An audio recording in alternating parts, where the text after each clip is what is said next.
सत्संग में आना क्यों जरूरी है और सत्संग क्यों जरूरी है। सबसे पहले यह जानना जरूरी है सत्संग का मतलब क्या है। यहां एक ओम हरि अल्लाह वाहिगुरु गॉड खुदा रब जो कि सच है उसी की चर्चा होती हो, रीत कुरीत के बारे में बताया जाता हो और इंसान को सच्चाई पे चलने के निर्देश दिए जाते हों, हकीकत बताई जाती हो, जीवन जीने की शैली समझाई जाती हो। इस जन्म में रहते हुए कैसे परमानंद, कैसे खुशियां हासिल कर सकते हो, कैसे गम चिंता टेंशन बीमारियों से मुक्ति हासिल होती है, कैसे आवागमन से आजादी मिल सकती है, इन सारी बातों का कहीं जवाब मिलता है तो वो है सत्संग। सत्संग में सब कुछ समझाया जाता है, मालिक की चर्चा की जाती है, लेकिन बदले में किसी से कुछ लिया नहीं जाता। अगर आपको समझा के बदले में कुछ ले लिया जाए तो वो सत्संग नहीं, वो तो सौदेबाजी हो गई।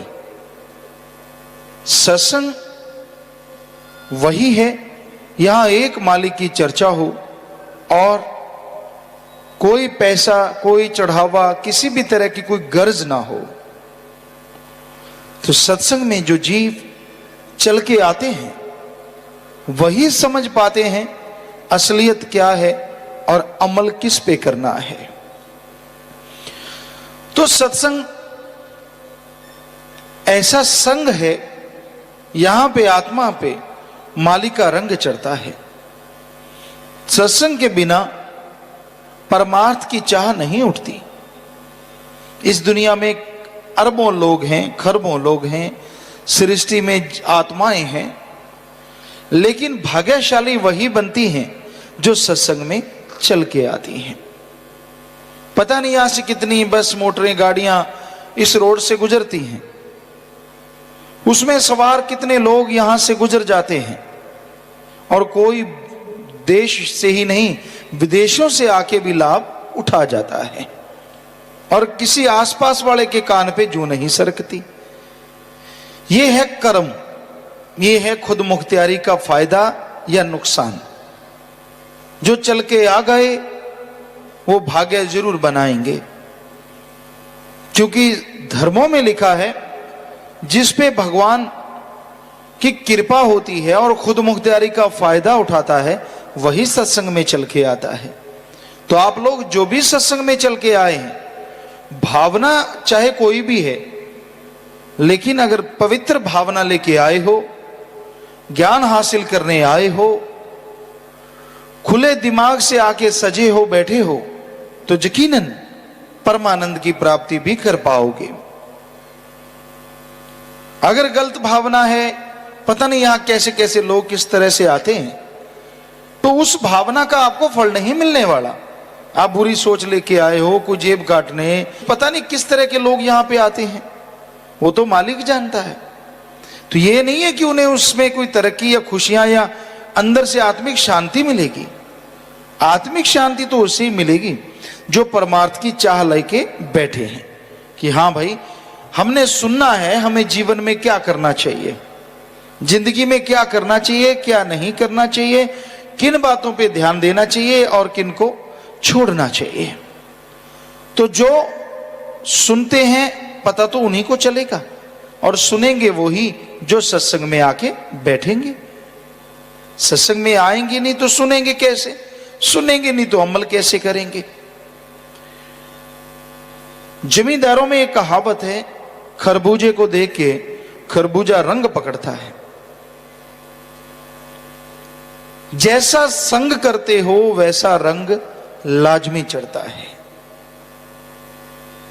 इसलिए संग सोहबत पे संत बहुत जोर देते हैं। संत पीर फकीर सारी सृष्टि से प्यार करने वाले होते हैं, उनका किसी से कोई बैर विरोध हो ही नहीं सकता। पर इंसान संतों की सत्संग सुने, सिमरण करे। परम पिता जी ने एक भजन में लिखा है किसे गल्लों छड़दा ना संसार जी। उसके लास्ट में लिखा है कि अगर आप मालिक से खुशियां हासिल करना चाहते हो ताकि वो आपकी लाज रखे, आपको खुशियां दे, तो अगर आपके चारों तरफ मनमते लोग हैं तो बेहतर यही होगा मालिक से प्रीत रखो और सबसे बच के रहो, बुराई का संग ना करो, क्योंकि मनमते लोगों का संग मन को हवा देता है। यहां सारा दिन दुनियावी चर्चा, सारा दिन फजूल की बातें, सारा दिन अपनी रास्ते से हटके जो बातें करते रहते हैं, वो खुद तो रास्ते से उखड़े हुए हैं, जो उनका संग करता है उनको भी उखाड़ देते हैं। इसलिए गलत सोहबत ना करो, अच्छी सोहबत करो। आपके बुजुर्ग अगर अच्छे हुए तो याद रखो कि आपके बुजुर्गों ने नेकी कमाई है, आपने भी उस रास्ते से चलना है, बल्कि उनसे बढ़ के नेकी कमानी है। और अगर आपके बुजुर्ग बार गलत चले गए, कोई पाप कर्म करके चले गए, तो यह सोचो कि हम नेकी करेंगे, भलाई करेंगे और उनकी मुक्ति हमारी वजह से हो। यह हमारे लिए मां बाप का ऋण उतारने से बढ़ के कोई चीज नहीं हो सकती। तो हमेशा ये दो बातें लेके चलो। जिनके मां बाप बुजुर्गवार, बाप दादा परदादा मालिक की भक्ति में, इबादत में समय लगा गए, ओढ़ निभाई, मालिक से चर्चा करते हुए दुनिया में नाम कमा के कि हाँ भाई मालिक के प्यारे थे, कोई जिक्र करता है, तो आप उनसे बढ़ने की कोशिश करो कि हम भी नेकी भलाई में उनका नाम डुबोएंगे नहीं, बल्कि उनसे बढ़ के आगे जाएंगे। और जैसा आपको बोला, अगर कोई बुराई कर गया तो उनकी मुक्ति का कारण आप बनो, इससे बड़ी कोई बात ही नहीं हो सकती। हर हाल में अच्छे काम करो। हमारा कहने का मतलब भले कर्म करो, और भले कर्म के लिए आपको शक्ति मिलेगी प्रभु के नाम से। और नाम का तरीका सत्संग में ही मिलता है। नाम का सुमरन किया करो, भक्ति करो, कभी मन और मनमते लोगों के कहने के अनुसार ना चलो।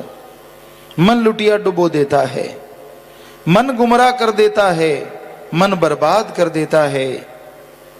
हमने ये देखा है कि इंसान को कितना भी कुछ संत पीर फकीर बता दें, जिसका मन अहंकारी होता है कई बार नहीं मानता। मैं तो करके देखूंगा, जो होगा सो देखा जाएगा, होने दो जो होता है। होता फिर क्या है, सारी जिंदगी वो इंसान रोता है, तड़फता रहता है, व्याकुल रहता है। बहुत लोगों को आजमा आजमा के देखा कि बेटा ऐसे कर्म ना करो, नरक में जाओगे, दुखी होगे। जो माँ बाप, जो संगी साथी कहते हैं ना मैं तेरा हूं, साथ छोड़ जाएंगे, परेशान होगे, दुखी होगे, नरक भोगोगे। हट जाओ, मान जाओ, भक्ति करो, इबादत करो। कईयों ने माना, कईयों ने नहीं माना। और अब वो रो रो के बताते हैं कि पिताजी बड़ा बुरा हाल है, बुरा हश्र हो गया। तो संत तो रोकते हैं कि भाई सामने दलदल है, मत पढ़ो, मत पढ़ो, मत पढ़ो। आगे इंसान की मर्जी। वो कहता है मैं तो देखूंगा, देखेंगे जो होगा। अब दलदल में क्या देखोगे भाई? दलदल में तो एक कदम रखा तो नीचे, दूसरा रखा नीचे। जितनी निकलने की कोशिश करोगे उतने धंसते चले जाओगे। दलदल चीज ही ऐसी होती है, जितना खुद का प्रेशर आप मारोगे उतना जल्दी जाओगे नीचे। तो छटपटाते रहोगे, तड़फते रहोगे, व्याकुल रहोगे। क्यों क्यों मन के पीछे बर्बाद होते हो? मन की ना सुनो। ऐसे ऐसे लोगों को देखा। बेपरवाह जी के समय भी एक सज्जन आए, नशा नहीं छोड़ रहे थे। एक बार माफी, 2 बार, 3 बार, चौथी बार बेपरवाह जी ने फरमाया भाई इस बार अगर पी तो हो सकता है तेरी मौत ना हो जाए, बचना। अब इससे स्पष्ट क्या कोई और शब्द हो सकता है? नहीं माना, जैसे पी और खत्म। परिवार वाले बहुत रोए। वो तो पछताने के लिए बचा ही नहीं, पीछे छोड़ गया सारे परिवार को पछताने के लिए, रोने के लिए, तड़पने के लिए। सो कहने का मतलब संत तो बहुत समझाते हैं, पर ये आबो हवा ऐसी है, घोर कलयुग का समय है, भयानक कलयुग। काल यौवन पे है। यहां लोगों को संतों की बात अच्छी नहीं लगती, मन की बातें अच्छी लगती हैं। बुरी बातें अच्छी लगती हैं और बुराई की तरफ लोग बढ़ते हैं। तो संत हमेशा सिखाते हैं, वो आपके दुश्मन नहीं। अगर आप बुरा कर्म कर रहे हैं, आपको बुरा लगता है, छुप छुप के बुरे कर्म करना, निंदा चुगली बुराई गाना, संतों को ये चीज बुरी लगती है, तो वो समझाते हैं आप थोड़ी ना बुरे लगते हैं, आप जो बुराई कर रहे हैं वो बुरी है। और संतों को दुख होता है कि अगर इस बुराई से जुड़े रहे तो आपकी लुटिया डूब जाएगी, बेड़ा गर्क हो जाएगा, आप तबाहो बर्बाद हो जाएंगे। उनको दर्द है कि नहीं भाई कोई ऐसा ना हो, कोई बर्बाद ना हो। दूसरी की थाली में लड्डू बड़ा नजर आता है, ये हमेशा होता है। छोटे छोटे बच्चे होते हैं, आप भी छोटे रहे, हम सब लोग छोटे रहे, तो कईयों को तो दूसरों की दाढ़ी मूंछ देख के बड़ों की ये होता है यार मेरे कब आएगी। बड़ा होता है बच्चों में, ऐसा हमने देखा, बोलते यार मेरे आ जाए ना जल्दी, और जब आ जाती हैं फिर कहते हैं यार ये काटने का बड़ा स्यापा हो गया।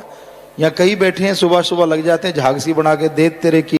अब जब पढ़ते हैं तो बच्चों को ये होता है यार बकरी चराने वाला बढ़िया है, बाहर खुला घूम रहा है, देखो कितनी मजे हैं उसके, जिधर मर्जी बैठ जाए, जिधर मर्जी चला जाए, मौज कर रहा है, मौज देखो। और वो खुद क्योंकि कमरे के अंदर बंद बैठे होते हैं, बुरा हाल होता है यार ये अच्छे हैं जो बाहर घूम रहे हैं। और जब बड़ा होता है, आता जाता कुछ नहीं, सामने वाला कुछ बोलता है, इंग्लिश में बोल गया या कुछ ऐसे पढ़ाई में कुछ कर गया, तब मोर होता है, ओहो। फिर माँ बाप को गालियां देता है, आपको तो पता था, मैं तो जैसा था। ये अपने पे दोष नहीं लेना।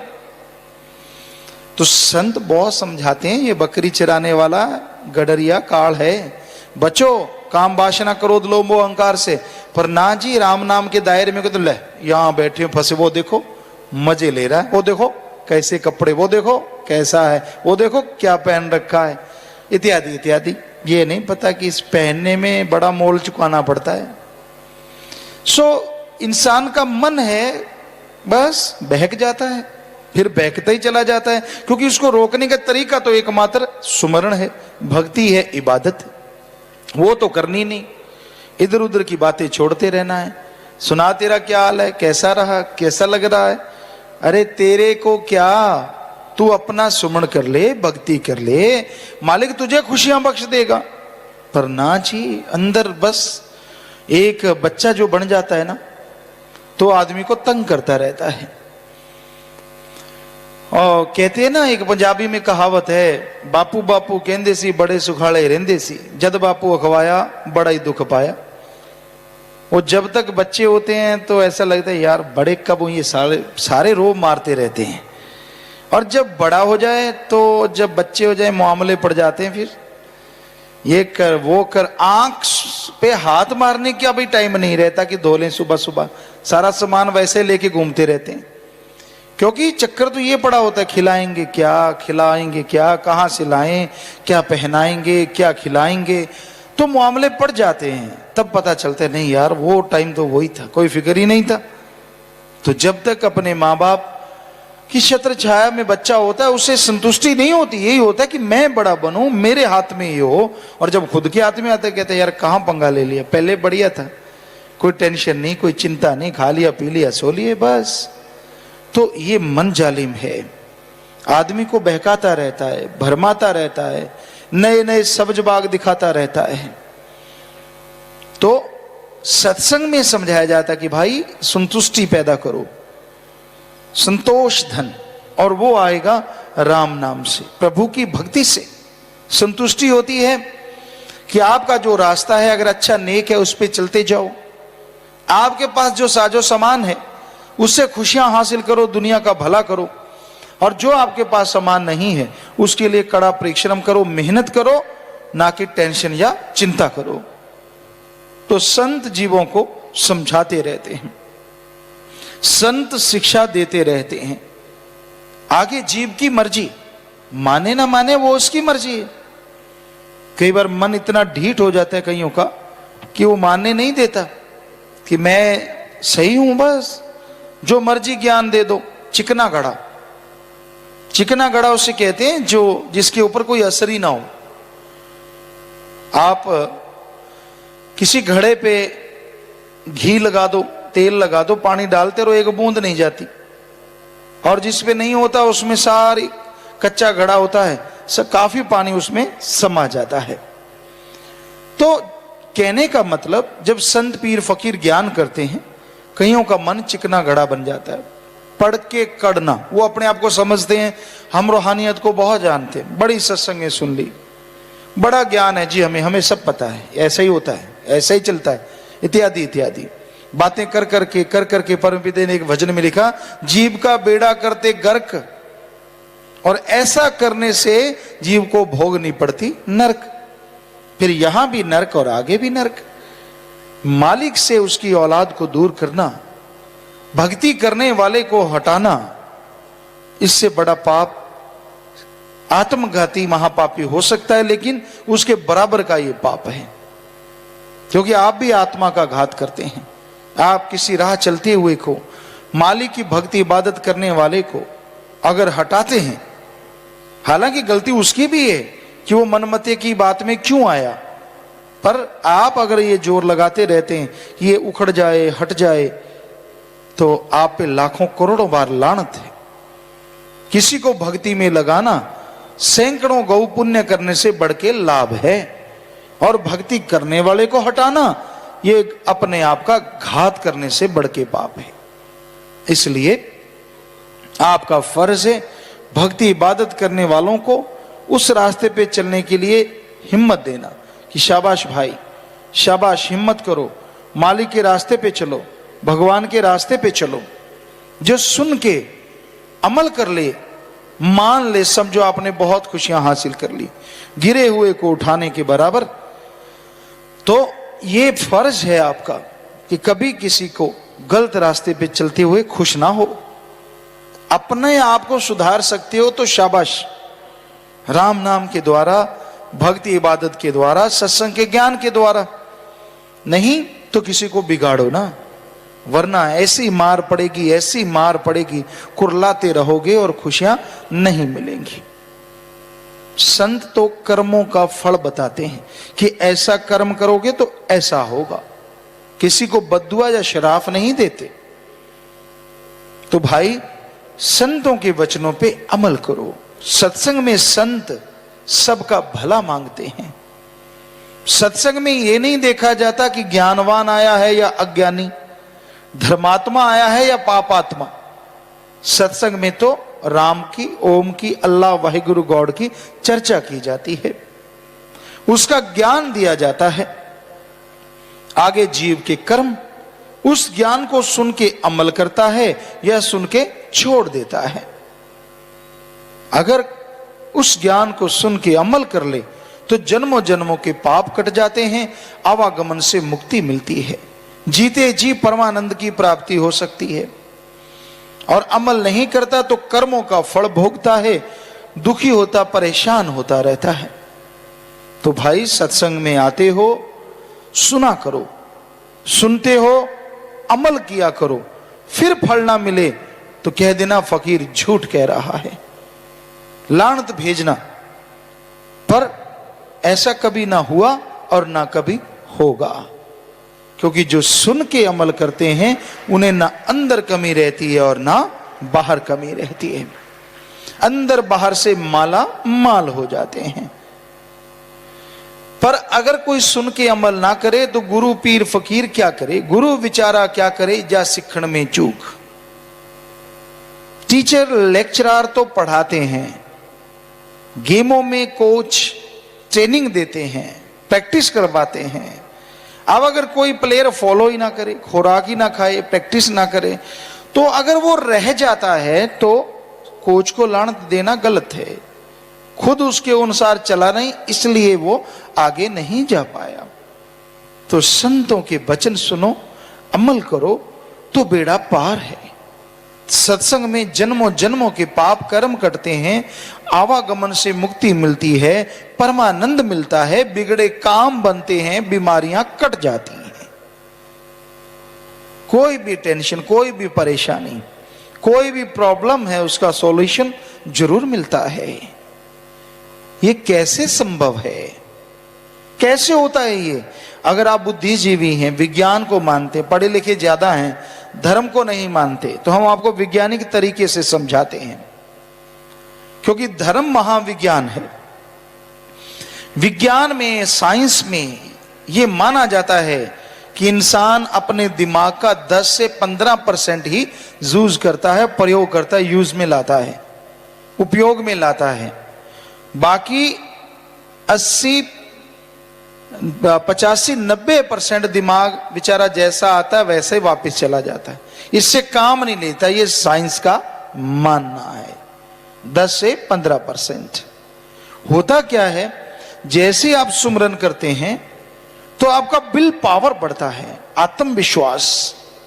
और आत्मविश्वास जब चरम सीमा पे पहुंचता है तो आपका दिमाग तो काम कर रहा था, आप इस्तेमाल में नहीं लाते, तो आप फिर इस दिमाग को ज्यादा इस्तेमाल में लाना शुरू कर देते हैं, पर वो भलाई नेकी की तरफ, बुराई की तरफ नहीं। मान लीजिए आपको कोई प्रॉब्लम है, कोई टेंशन है, कोई चिंता है, और चिंता का कारण क्या होता है? उसका कारण होता है कि आपके अंदर कोई सवाल खड़ा हुआ, आपको कोई परेशानी आई, कोई मुश्किल आई, और आपने खूब जोर लगाया, खूब सोचा, खूब ध्यान दिया, लेकिन आपका दिमाग, आपका माइंड कोई आंसर नहीं दे पाता, कोई जवाब नहीं दे पाता, उस समस्या का, उस प्रॉब्लम का कोई सॉल्यूशन नहीं दे पाता। जब आपको आपकी समस्या का, आपके सवाल का जवाब आपका दिमाग नहीं देता, तो वो सवाल, वो समस्या, परेशानी आपके अंदर बार बार घूमती है, वो सवाल आपके दिमाग में बार बार आता है। जितनी बार ये सवाल आपके दिमाग में टकराता है, उठता है, उतनी ही परेशानियां, उतनी ही चिंताएं आपकी बढ़ती चली जाती हैं, और आप परेशान हो जाते हैं, मुश्किल में पड़ जाते हैं। लेकिन आप जैसे जैसे वो सवालात, जैसे जैसे वो परेशानी आपके अंदर घूमती जाती है, आपकी टेंशन, आपकी परेशानियां और बढ़ती जाती हैं, क्योंकि उस परेशानी का जवाब तो आपको मिल नहीं रहा, रास्ता तो आपको मिल नहीं रहा। तो आपका दिमाग एक टाइम जवाब दे देता है कि ना भाई, मेरे पास तेरे इस सवाल का, तेरी इस परेशानी का कोई जवाब नहीं। तो आपके अंदर टेंशन चरम सीमा पे पहुंचती है, और फिर आपको नींद आनी बंद हो जाती है, ढंग से नींद नहीं आती। नशा लेते हो, कभी कोई दवाई लेता है, कोई जागता रहता है, परेशानी, कभी नींद ज्यादा आती है, कभी कम आती है, तो उससे आपको टेंशन होने लगती है। इसको बोलते टेंशन, चिंता। फिर क्या होता है? संत कहते सुमन करो। सुमन करते हैं, परमार्थ भले काम करते हैं, सेवा करते हैं, उससे आत्मबल मिलता है, और आत्मबल मिलने से आदमी के दिमाग को आदमी ज्यादा इस्तेमाल में लाता है। जो दिमाग आपका रुपए में 15 पैसे काम कर रहा था, वो 25 पैसे करेगा। 15 पैसे में जिस समस्या का आपको जवाब नहीं मिल रहा था, जब दिमाग की शक्ति 25% आपने यूज की, 25 पैसे आपने इस्तेमाल में लाई, तो जो समस्या का जवाब 15 पैसे में नहीं मिल रहा था, वो 25 पैसे में जरूर मिलेगा। मालिक अंदर से ही आपकी समस्या का, आपकी टेंशन का जवाब आपको दे देगा। आप समस्या से आजाद हो जाएंगे और गम चिंता से मुक्ति मिल जाएगी। तो इस तरह काम करता है अल्लाह वाहिगुरु राम का नाम। चाहे उसे वैज्ञानिक दृष्टिकोण से देख लो, चाहे उसे धार्मिक दृष्टिकोण से देख लो, पर कोई सुमरनी ना करे, कोई सेवा ही ना करे, मनमते ही चलता जाए, मनमते ही चलता जाए, तो फिर बताओ संत क्या करें? संत तो एक गाइड हैं। चौरस्ते में खड़े हैं, आप आके पूछते हो जी शॉर्टकट रास्ता कौन सा है? भाई ये सीधा रास्ता है। कहते ये वाला खड्डे हैं, ये वाला दलदल है। कहते ना, मैं तो खड्डे वालों में जाके देखूंगा। ले जाओ गाड़ी, शॉकर टूट गए, वायरिंग टूट गई, वापिस आ जाओगे, रोओगे खड़े खड़े वहां। सीधे वाले पे कोई चल पड़ा कि हाँ भाई संत कहते हैं यार चलो सीधे चलते हैं, तो भला होना ही होना है। तो लेकिन चलते नहीं लोग, जितना मर्जी समझा लो। यहां आपको ज्ञान देते हैं, सारे ऐसे नहीं हैं। लगभग हमारे ख्याल से 90-95% लोग सुनते हैं और अमल भी करते हैं, पर वो जो 5-4% होते हैं जो रोज सत्संग में आना, रोज सुनना, फिर जाके मन की गुल्ली डंडा खेलना, उनका हश्र बुरा होने वाला है। ये दिख रहा है हमें, हम तो वो चीज कहते हैं। हमारे तो यहाँ कोई होता ही नहीं, कोई ट्रेनिंग लेके नहीं आते, कोई सोच के नहीं आते कि बोलना क्या है। जो सतगुरु को मंजूर वो बुलवा लेता है। अब माइक कब का लगा होगा, यहाँ पड़ा होगा, इसको क्या पता मैंने क्या बोलना है। ये तो बेचारा एक पुर्जा है, खड़ा है वैसे माइक की तरह। हम है भाई, खाक है, चौकीदार है। वो मालिक जैसा ख्याल देता है, यहाँ कोई ऐसे लोग होते हैं, उनसे जो भावनाएं आती उनका जवाब मिलता रहता है। तो यही हकीकत है, ये वास्तविकता है। उनका बुरा कर्म आ चुका है, उनके बुरे कर्म। कई कहते हैं यार रोज सत्संग सुनने वाले का भी बुरा कर्म आ सकता है। जी हां, रोज सत्संग सुनने का आत्मा को फल मिलेगा अगली दरगाह में, लेकिन अगर सुन के अमल नहीं करता, बल्कि क्यों किंतु परंतु ये वो कांट छांट लगा रहता है, तो वो तो अपनी बेड़ी में आप छेद कर रहा है। फिर इसमें सत्संग क्या करे? सत्संग सुन के बिना चूं चरा के जो मान ले, फायदा तो उसका होने वाला है ना। नहीं मानता, सारा दिन उल्टी उल्टी चीजें करता रहता है, मन मते चलता रहता है, तो सत्संग का फल कहां से मिलेगा? तो भाई संत वो कहते हैं जो उन्हें दिखता है, आप नहीं देखते, आप नहीं समझते। एक छोटा बच्चा समझता है क्या कि कौन सी चीज हाथ में पकड़ने वाली, कौन सी नहीं? क्या छोटा बच्चा समझता है क्या कौन सी चीज खाने वाली, कौन सी नहीं? जो महीना 2 महीने के बच्चे होते हैं, उसको आप खूबसूरत पेन दे दो, क्या करेगा वो? मुंह में डालेगा। यार खाने वाली बड़ी सुंदर चीज है, उसका दिमाग एक ही चीज पे टिका हुआ है। जो मर्जी दे दो जी, आप कुछ भी दे दो, जहर दे दो, दिखेगा वाह बड़ा सुंदर है भाई, मुंह में डालूंगा। कोई भी चीज पकड़ाओगे सीधा मुंह में लेके जाएगा, क्योंकि उसे पता नहीं है। तो उसी तरह आप जब तक 10वां द्वार खोलते नहीं, आप रूहानियत में बहुत छोटे बच्चे हैं। संत इसलिए हमेशा संभाल रखते हैं। मां को अपने छोटे बच्चों का फिक्र होता है, वो संभालती रहती है। ऐसे संतों को मालिक की औलाद का फिक्र होता है, वो उसे संभालते रहते हैं कि भाई ये अभी तक वहां तक तो पहुंचा नहीं, तो वो बताते रहते हैं तुझे तो हर चीज ही अच्छी लगती है। जो चीज कहेगा ना, ये कैसे गलत, वो कैसे गलत, ये भी सही, वो भी सही, फला भी सही। पर संत बताते ना बेटा, ये सही नहीं है, ये अमृत समान तेरे लिए मां का दूध है, बाकी सब जहर है। वो तो संत बता सकते हैं, जिनको दिख रहा होता है। बच्चे को तो दिखता नहीं, बड़े को तो दिखता है ना, मां बाप को तो उसी तरह संतों को आने वाले समय की या काल की आहट सुनाई देती है कि ऐसे कर्म करने वालों का हश्र ऐसा होने वाला है। जब हो जाएगा तब तड़फने से, क्योंकि फिर मुश्किल हो जाता है कि उस बीमारी, उस परेशानियों से आजाद होना बड़ा ही मन जाले में आदमी को तंग करके रखता है। वो आने से पहले पहले सुमन करो, भक्ति करो, ताकि वो चीज आए ही ना। इसका रास्ता है, सेवा करो, तन को सेवा में इतना लगाए रखो, भक्ति में इतना लगाए रखो कि फुर्सत ही ना मिले गंदगी के बारे में गलत सोचने की। जब ऐशो आराम से खाली रहना, खा लिया पी लिया, तो मन हरामी बनेगा ही बनेगा।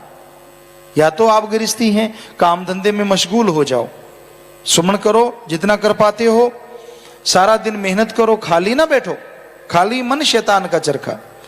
सारा दिन मेहनत करो, काम धंधा करो, राम का नाम जपो, और समय निकाल के परमार्थ दूसरों का भला करो।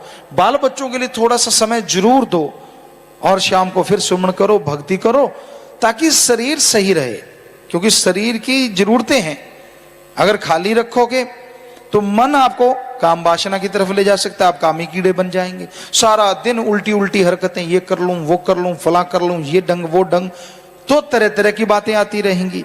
या फिर लोभी लालची है तो वो सपने चल पड़ेंगे, ऐसे लूटूं, ऐसे लूटूं, ऐसे करूं, ऐसे कमाऊं, ठगी मारूं, बेईमानी करूं, रिश्वत लूं, फला करूं। तो इसलिए चाहे आप गृहस्थी हैं चाहे त्यागी हैं, गृहस्थी हैं तो काम धंधे में लगी है, त्यागी हैं तो सेवा, जिसके लिए त्याग किया है, दिन रात सेवा में तन को थकाओ, राम नाम जपते रहो, भक्ति में लगे रहो, खाली ना रहो। खाली कोई भी रहता है, मन कब दांव चला जाए कोई भरोसा नहीं। क्या पता क्या आदमी के अंदर होता है। आपको आज यहां कोई खड़ा नजर आ रहा, बैठा नजर आ रहा है, आपको लगता है बड़ा अच्छा भक्त है, क्या पता उसका मन जाले में उस पर कितना छाया हुआ है, ये तो परमात्मा जानता है। कल को क्या पता उसे कब कहां फेंक दे, कब नरकों में धकेल दे, कोई भरोसा नहीं है। भरोसे के काबिल सतगुरु अल्लाह वाहिगुरु राम है या उसका कोई संत पीर फकीर है। बाकी ये मत सोचा करो ये पहुंचा हुआ है, संगत को आम होता है। हम क्योंकि हम भी संगत के रूप में आया करते थे, 1972-73 से आते थे। लगता था यार ये जो पास पास हैं पिताजी के बड़े पहुंचे हुए भक्त हैं, पहुंचे फकीर हैं। जब उनके पास बैठे तो निकला मामला कुछ और ही, और ही सुनाने लगे। तो कहने का मतलब ये मत, सभी एक जैसे नहीं होते। हम सबका नहीं कहते, सभी एक जैसे नहीं होते। अच्छे भी होते हैं, जो पास रहता है बहुत नेक भी हो सकता है। कहां दूर से आके बछड़े ने दूध पीना और कहां पास ही लगे रहना, जब मर्जी मुंह मारा, जब मर्जी अमृत चख लिया। पास वाला इस मामले में सबसे आगे होता है। लेकिन अगर वो वचनों पे अमल ना करे तो फिर वो उस चिच्चड़ की तरह भी हो जाता है जो स्तन से लगा रहता है, दूध नहीं पीता, खून चूसता है। दोनों ही बातें हैं भाई, दोनों तरह के लोग होते हैं, सभी एक जैसे नहीं होते। इसलिए ये मत देखो कौन कैसा है, क्योंकि कई बार उनको होता है कि हमने तो बहुत सुना पास रह के, ये सुना वो सुना फला सुना। क्योंकि जब उनका मन ही काबू में नहीं तो संतों की बात उनको साधारण लगती रहती है। मैंने ऐसे बोला, मैंने ऐसे बोला, ये किया वो किया फला किया। अपने दिमाग को इतना बड़ा समझते हैं, इतना बड़ा चालाक बन जाते हैं कि लगता है बाकी सारे बेवकूफ हैं। तो भाई आप साध संगत जी आए राम के लिए, पीर फकीर की चर्चा सुनने के लिए। और जब लगा कि संत पीर फकीरों के साथ जुड़ गए आप, मालिक की चर्चा के साथ जुड़ गए आप, तो किसी आदमी के कहने से हटो ना, क्योंकि उसका खुद का मन गुमराह हो गया। वो कहता अब यहां कुछ भी नहीं, पहले क्या था भाई, पहले क्यों जुड़ा। कई ऐसे बैठे महानुभव, जब तक कोई पैसा मिला, जब तक कोई सामान मिला, जब तक उनकी गर्ज पूरी हुई तो कहते यहां सब कुछ है। और जैसी गर्ज पूरी, यहां अब कुछ नहीं है, अब वो नहीं है। क्यों भाई, अब क्या हुआ, वही संत, वही फकीर, वही चर्चा करने की जगह, और वही राम नाम, और वही अल्लाह, और वही वाहिगुरु, वही ईश्वर। तो कमी उस आदमी में आ गई जो ऐसा बोले जा रहा है, उसका मन उस पे हावी हुआ पड़ा है, उसके कोई प्लानिंग शुरू हो चुकी है, उसके अंदर कोई बच्चा है, या तो धन दौलत का, या जमीन जायदाद का, या लोभ लालच का, या विवाह शादी का, या कोई ना कोई अड़ंगा उसके अंदर जरूर खड़ा हो गया, मन का काल का। इसलिए उसको अच्छा नहीं लगता, इसलिए उसे राम नाम भाता नहीं। और हकीकत ये है, संत पीर फकीर कभी भी बदलते नहीं, वो सबका भला मांगते थे, मांगते हैं, और बढ़ चढ़ के मांगते ही रहेंगे। ये तो जैसा समय आता है उसके अनुसार संत थोड़े सख्त अल्फाज इस्तेमाल में ले आते हैं कि ऐसे नहीं करोगे तो ऐसा होगा। और वो कोई झूठ नहीं होता, डरावा नहीं होता, होने वाली चीज को ही बताते हैं कि तेरे ऐसे कर्मों का फल ऐसा मिलने वाला है, ऐसे कर्मों का फल ऐसा मिलने वाला है। आगे इंसान की मर्जी, वो मान ले तो सुखी है, ना माने। संत तो सुखी मांगते हैं पर सुख मिलता नहीं। तो भाई संतों के वचन सुन के अमल करना सीखो। सत्संग में संत समझाते हैं, लड़ते नहीं, किसी को बद्दुआ नहीं देते, वो तो शिक्षा देते हैं। आपको वो शिक्षा बद्दुआ लगती है तो ये आपके मंद भाग हैं, आपके बहुत ही गिरे हुए भाग्य हैं, आपका मन छाया हुआ है। बेपरवाही ने एक भजन में लिखा है, पैड़ा मन बदली बन छाया, भुल गया गुरु दी गली। कि जब मन बादल की तरह छा जाता है ना, तो जैसे सूरज बंद हो जाता दिखना, उसी तरह संत के वचन, संत, उसकी वाणी, उसकी चर्चा सब अच्छी लगनी बंद हो जाती है। मन बादल बन के छा जाता है, आदमी को अच्छा लगने ही नहीं देता। अगर कोई ऐसी बात, अब आप इतनी संगत बैठे हैं, हमने जो चर्चा की कईयों को बुरी लगी होगी, कईयों ने ये सोचा हाँ भाई हम में ये बुराइयां हैं, हम निकाल देंगे, कमी तो हम में है, संत तो सही कह रहे हैं, बाकी वो सही है। पर कईयों को तो हाँ बस हम पे ही चलता है तवा, हम पे ही चलता है तवा। क्यों चलता है, कभी ये सोचा है? हम का मतलब क्या है कि आप में वो कमियां हैं और आप निकालने नहीं चाह रहे, इसलिए हर बार आपको लगता है हम पे चलता है। आप निकाल दो फिर आपको लगेगा नहीं कि आप पे चलता है। तो कहने का मतलब ढीठ हो जाता है मन, और इंसान को उल्टा उल्टा पढ़ाता रहता है। ना, ऐसा ना सुनो, मन से लड़ा करो, सत्संग सुन के अमल करा करो, ताकि दोनों जहां की खुशियों के हकदार आप बन सको, आवागमन से आजाद हो जाओ, गम दुख दर्द बीमारियां हट जाएं। राम नाम में इतनी ताकत।